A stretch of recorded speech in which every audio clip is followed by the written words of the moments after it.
nous faire découvrir ce soir, j'ai l'impression. Mais donc, d'abord, on va commencer par un sujet qui me tient à cœur parce que je suis un peu dans le même bateau pour certains trucs. Donc, tu vas nous parler du français tel qu'il est parlé hors de France, c'est ça? Sûrement, puisque cette semaine, pour ceux qui ne le savent pas, c'est que cette semaine que nous terminons, c'était la semaine du français et de la francophonie. Donc, je pensais à voyager l'espace francophone pour voir comment le français en tant que langue est enrichi et souvent même embelli par les francophones en dehors de l'Hexagone, donc en dehors de la France. Puisque c'est un espace vraiment élargi, couvrant quelques pays en Europe, en Afrique, dans les Caraïbes, dans le Pacifique et ailleurs. Mais ce qui est intéressant, c'est que dans chaque pays ou dans chaque région où le français parlait, on ajoute un twist particulier, on invente de nouveaux mots ou peut-être on détourne parfois le sens de certains mots tels que utilisés dans le français de la France, si je pourrais le dire ainsi. C'est même intéressant parce que dans les pays comme dans les Caraïbes, les gens ont marié le français avec leur langue locale pour faire naître une nouvelle langue comme le créole. Mais c'est pas ça dont je veux parler aujourd'hui. Je veux surtout me pencher sur les expressions locales dans les pays comme la Belgique, la Suisse, le Canada et surtout, je veux m'acharner sur l'Afrique. Je m'acharnerai sur la Belgique, si tu veux. Vraiment, oui. Oui. En effet, en Belgique, j'ai appris que il y a quelqu'un qu'on appelle le bob ou la bobette. Qu'est-ce que c'est que ça, Fred? Eh ben, donc, bob ou bobette, c'est en fait celui qui boit pas et qui conduit. Ça vient d'une pub et aussi Bob et Bobette, c'est une BD très très très célèbre. C'était un peu la BD. Le gars, je crois qu'il a réussi à en sortir une tous les 3 mois, je crois. Donc il y a genre 150 BD de Bob et Bobette. Et donc je sais pas si c'est pour ça qu'ils l'ont choisi, mais donc ouais, le Bob c'est celui qui boit pas. Et donc il donne même des porte-clés. Tu peux avoir en Belgique, tu peux avoir un porte-clés et comme ça t'es Bob. Tu peux avoir ton porte-clés pour la soirée. C'est le capitaine de la soirée donc. Toujours en Belgique. Probablement emprunté du flamand ou du néerlandais. Klop, qui veut dire le battement du cœur en flamand ou probablement en afrikaner en Afrique du Sud. Et la clope, je crois qu'elle est utilisée pour signifier la peur ou l'angoisse. On dit foutre la clope à quelqu'un ou... Ah ouais, c'est vrai. Mais on peut aussi dire ça, c'est aussi parfois la cigarette, non? Une clope, c'est une cigarette. Peut-être aussi ça. Oui, mais ça c'est en argot français, hein. Ouais, non, mais c'est vrai qu'on dit parfois clope. Je sais plus comment on dit maintenant. Mais ça me dit quelque chose. Oh, t'as habité dans des endroits trop francophones, c'est pour ça que peut-être. On dit une couque aussi. Ça c'est flamand. C'est vrai. Et c'est quoi? Une couque au chocolat. C'est un pain au chocolat. Ah, d'accord. Et ça vient du flamand cook. Tout près de la Belgique, en Suisse, un terme m'a intéressé, c'est souchier, ce qui est un vocabulaire familier en français, également utilisé en français de Suisse pour dire quelqu'un qui s'est trompé. Alors, je me suis chié sur l'adresse de mon docteur, par exemple. Ah, mais nous on utilise ça en Belgique aussi. C'est ça, c'est en Belgique. Ouais. Oui, c'est très intéressant. Alors, au-delà de l'Atlantique, on a le Québec qui est aussi francophone et puisque les Français du Québec cohabitent en quelque sorte du beau du gré avec les anglophones de l'autre partie du Canada, ils empruntent souvent les mots anglais, comme le mot boss. Il est maintenant adopté par le Français de Québec pour signifier patron, comme toujours. Un autre mot que j'ai pu recueillir du Québec, c'est le mot becos, qui vient de l'anglais beck house. Et qui signifie les toilettes sèches, tout simplement. Il y a un peu d'histoire derrière le mot, mais c'est ce qui est à retenir, c'est que le mot est utilisé généralement pour dire une toilette à qualité modeste. D'accord. C'est vrai qu'il y a des endroits paumés un petit peu quand même au nord du Québec. Mais aussi, moi j'ai l'impression le québécois, c'est un peu plus du vieux français, c'est un peu comme le wallon. Ma grand-mère, elle utilise les mêmes mots qu'en québécois. Par exemple, elle dit encore soulier. Oh oui. Ou crème à la glace. Les Québécois, ils utilisent ça aussi. Ils disent crème glacée ou crème à la glace. Et ma grand-mère, c'est comme ça qu'elle parle. Ouais. Et il a emprunté, le Québécois a emprunté beaucoup le français. Alors, c'est déjà l'histoire. J'ai appris que actuellement les Canadiens français étaient historiquement défavorisés économiquement. Alors, ils ont probablement dû utiliser longtemps des backhouse, qui sont les becos, donc ces toilettes un peu modestes. Toujours là-bas, pissou, attesté comme terme d'injure en fait, est connu au Québécois depuis bien longtemps. Et en français standard, populaire du nord-ouest de la France, pissou signifie un enfant qui pisse au lit. Et au Québec, il est utilisé comme lâche ou peureux, quelqu'un qui a peur de tout. Il y a pas mal de mots comme ça argotiques qui n'ont pas toujours la même signification d'une langue dans l'autre. Il faut faire attention, notamment au Québec. Mais alors, marchons en Afrique. C'est très intéressant, car en Afrique aussi, comme le français, la langue française actuelle a aussi emprunté des mots à certaines langues en Europe et ailleurs. Certaines langues d'Afrique francophone s'inspirent du français pour inventer de nouveaux mots ou détourner parfois le sens de certains autres. L'un des mots populaires en Afrique de l'Ouest, c'est ce que j'appelle palabre, qui a le sens de discussion, mais aussi querelle, souvent. En effet, à trop durer, une palabre peut s'envenimer et tourner en une dispute. Mais c'est un mot très populaire là, qui veut dire discute, on palabre, on fait une discussion, une longue discussion. Il y a même des arbres à palabres qui sont des arbres qui donnent de l'ombre aux gens qui s'assoient là pour discuter des choses importantes dans le village. Et ça dure combien de temps une palabre? Ça peut durer 2 heures ou plus, n'est-ce pas? Selon le cas, puisque souvent en Afrique de l'Ouest, en Afrique en particulier, même le système judiciaire commence au niveau du village où il n'est pas structuré comme nous le connaissons au sens classique du terme. Et là, selon le cas, les gens peuvent s'asseoir pour plus longtemps puisque le temps là-bas n'est pas trop cher, n'est pas aussi cher qu'ici. On prend son temps. Ici et là en Afrique, on passe du temps à se faire beau. Ça, c'est aussi intéressant. Au Tchad, on fait la beauté. Au Bénin et au Togo, on fait la galanterie. En Côte d'Ivoire, on fait le galant. Avec son costume cravaté, par exemple, on dit il fait le galant, ce qui signifie que il fait joli. Il est élégant, quoi. C'est comme l'élégance. J'aime bien celui-là. Oui, il fait le galant. Oui. Oui. En Afrique, toujours, certains sont même fous d'élégance. À Dakar, comme c'est de dire au Sénégal, on s'appelle des JP, qui veut dire les jeunes premiers. À Cotonou, au Bénin, on les appelle des jaguars. C'est comme cet animal, il est toujours beau. À Brazzaville, là, c'est une religion, si vous voulez. On les appelle des sapeurs.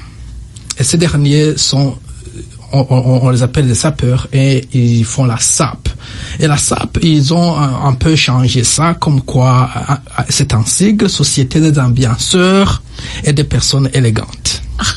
Les ambianceurs, c'est aussi un mot qu'on utilise. C'est aussi un mot que je veux revenir à ce mot-là aussi. Un ambianceur. Oui, à Brazzaville, la sape, c'est tout un art. C'est comme une religion. J'ai pu voir des vidéos sur YouTube. Les gens là, ils sont vraiment élégants et. Mais on dit bien sapé, non? Oui.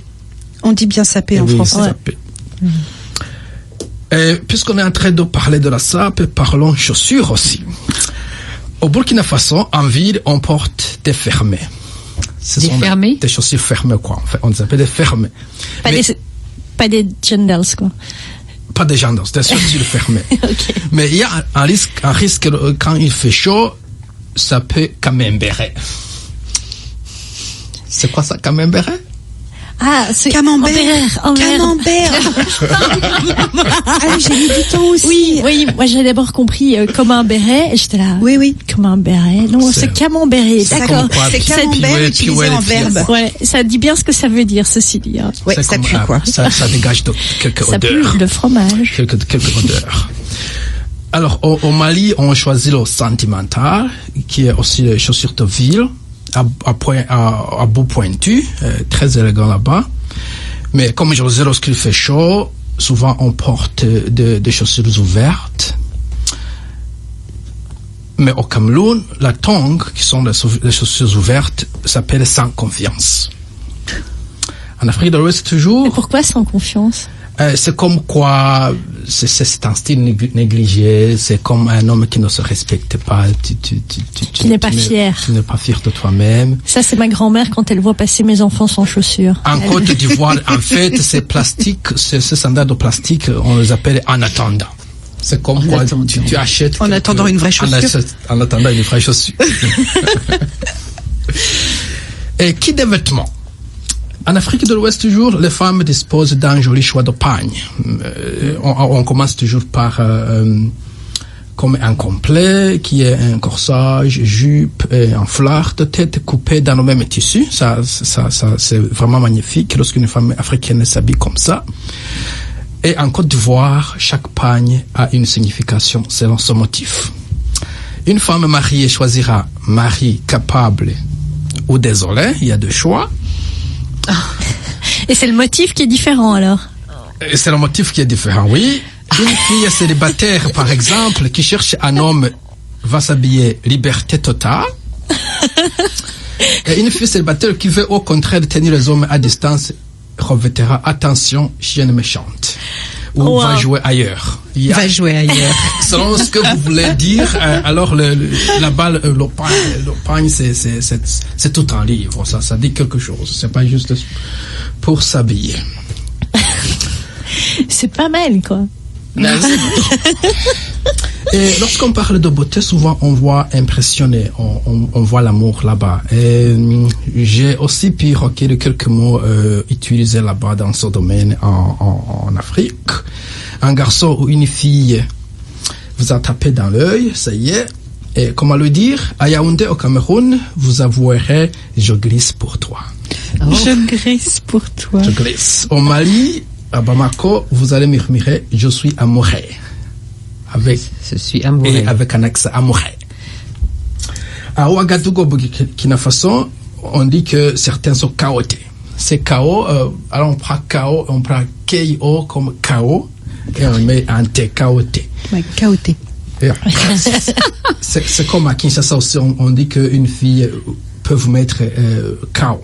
C'est-à-dire au sens dessus, ça s'en dit, elle m'a mis chaos. Et les rues d'Abidjan aussi, quand un garçon croise une fille, il la complimente ainsi, bellesse, tu m'enjailles trop. Comment dire, tu me plais, grave. Ah, manjaille. Enjaille. Enjaille. Enjaille. Ah, je sais pas d'où ça vient. Ces mots, enjaille. Si vous voulez nous appeler sur 815 81 00, merci. On veut bien savoir. Et parlant toujours des amours et des amitiés, les jolis mots ont été inventés pour dire offrir un cadeau. Les Tchadiens ont fabriqué cadonné, c'est donner un cadeau, c'est cadonné. Les Sénégalais ont bricolé cadoté, c'est aussi donner un cadeau. Et quand tout va bien, il faut aller à la fête. Et ça, c'est là où le mot ambiance vient. On dit ambiancer, c'est s'amuser, faire la fête, quoi.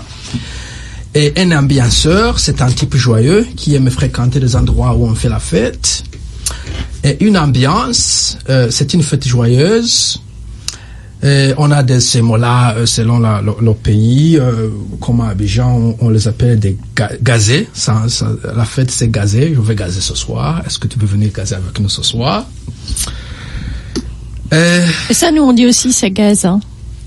Ça gaze, oui. Ouais. Mais mon neveu, il adore ça. Il adore dire ça tout le temps. Il vient de France hexagone. Salut pote, ça gaze. Ça, c'est ce qu'il dit tout le temps. Ok.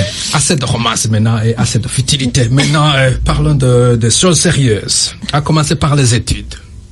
Avec deux groupes de mots. Le premier, c'est motamoté.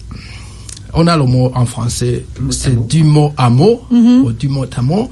C'est, en France, ça veut dire, quand par exemple, un professeur demander aux élèves de donner n'importe quoi qu'il leur a donné de manière mécanique. C'est apprendre par cœur. Par cœur. Alors, au Cameroun, on s'appelle ça mot à mot. Mot à mot. C'est mot à mot. Mot à mot, c'est un mot à moteur celui-là. Ouais. Il a comme quoi une grande mémoire. Et le deuxième, c'est faire caïma ou caïmanté ou un caïmanteur en Côte d'Ivoire toujours. Et le caïma, c'est une sorte de crocodile qui vit dans les rivières d'Afrique. Il attend le départ des chasseurs pour venir à la surface.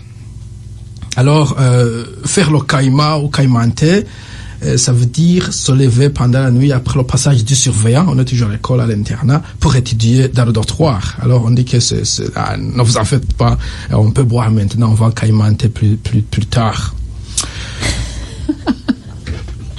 Trop de mots, trop de vocabulaire là, mais le temps ne permet pas d'amener tous les lexiques. Je crois qu'on va passer à une autre chose, n'est-ce pas, Fred? Mais juste une question, c'était il y a 2 ans, je crois que c'était le Robert, où ils ont soudainement ajouté beaucoup de mots. Voilà. Je crois que c'est très intéressant. L'année passée, je parlais de ce vocabulaire congolais qu'on appelle virgulé, qui veut dire changer de direction. Ah oui, c'est vrai, virgulé. Et souvent, J'aime bien virguler. Puisque nous n'avons n'a pas beaucoup de banques en Afrique. Quand tu as besoin de 1000 francs, tu vas chez un ami, tu dis, mon frère, donne-moi 1000 francs, je vais te donner ça dans un mois ou quelque part comme ça. Mais malheureusement, souvent, lorsque le jour arrive, vous n'avez pas cet argent, alors vous essayez de ne pas croiser votre ami parce que ça va être un peu de bagaille. Alors, quand tu le rencontres, tu le vois quelques mètres, tu fais un demi-tour ou tu vas de l'autre côté là, on se dit, je l'ai vu virguler vers le stade. Vous virgulez quoi, vous changez de direction. Mais ça dit bien ce que ça veut dire, c'est la direction. Et donc, tu nous as choisi, pour ponctuer ton tour du monde des expressions, des nouveaux mots, tu nous as choisi une chanson. Oui, cette chanson, comme je le disais, je suis toujours fasciné par le créole, par exemple, et des langues similaires qui ont pu marier le français avec leur langue locale et une langue yéné. Et souvent, quand vous écoutez une chanson comme celle de Cyrielle ou d'autres zouks du Caraïbe, comme le groupe Kassav, vous allez dire, ça c'est des français, mais vous vous perdez encore, vous vous retrouvez encore, vous vous perdez encore. Alors celle-ci, ça prend moins de temps. C'est du créole encore avec Cyrielle. Je crois qu'on va l'écouter si les choses sont connectées. Les choses sont connectées.